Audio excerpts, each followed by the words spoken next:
আব্বা আপনারা সারাক্ষণ আমার জামাইরে খালি অপমান করতে থাকেন। কি সুন্দর করে খাড়ায় আছে, মাথা নষ্ট বুকে লেগে। বাড়ির মধ্যে সবজি বেচতে নিয়ে আসছো টুকরিতে কইরা। হ্যাঁ আমরা সবজি রাখবো না, যাও যাও যাও যাও যাও। টুকরির তলে যে আপনার কলজার টুকরার কল্লাটা আপনার বড় জামাইয়ের কল্লা, এটা দেখতেই না তাই রইছে। এটা ধরবে কতক্ষণ মাথায় রাখবো, কি ধরে না অবস্থা। ওরে বাবা, কি ব্যাপার, এত সবজি আনছো কেন?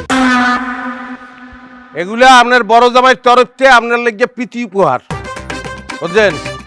গোষ্ঠী শুদ্ধ খাইবেন, এরপর যদি বাসে হেলে আপনি বেচতে পারেন, আমি মাইন্ড করবো না। তোমার মাথা কি ঠিক আছে? হ্যাঁ, এত সবজি কেউ খাইতে পারে? আর তুমি কইতেছো এগুলো বেচতে, আমি বেচতে যাবো? এই আকলিমা, এই দিকাই, আরে কই তোরা? দেখ তোর জামাই তো মনে হয় মাথা নষ্ট হয়ে গেছে। আব্বা আপনারা সারাক্ষণ আমার জামাইরে খালি অপমান করতে থাকেন।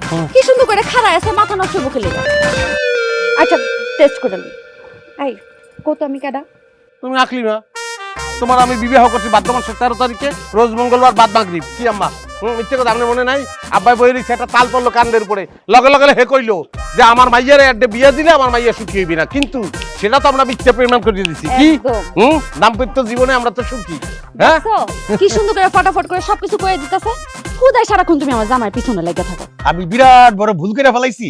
হ্যাঁ, তোর জামাই যদি মাথা নষ্ট নাই হবে তাহলে এত তরকারি এত সবজি কেউ বাজার থেকে নিয়ে আসে? এটাও তো কথা, এত সবজি আনছো কেন?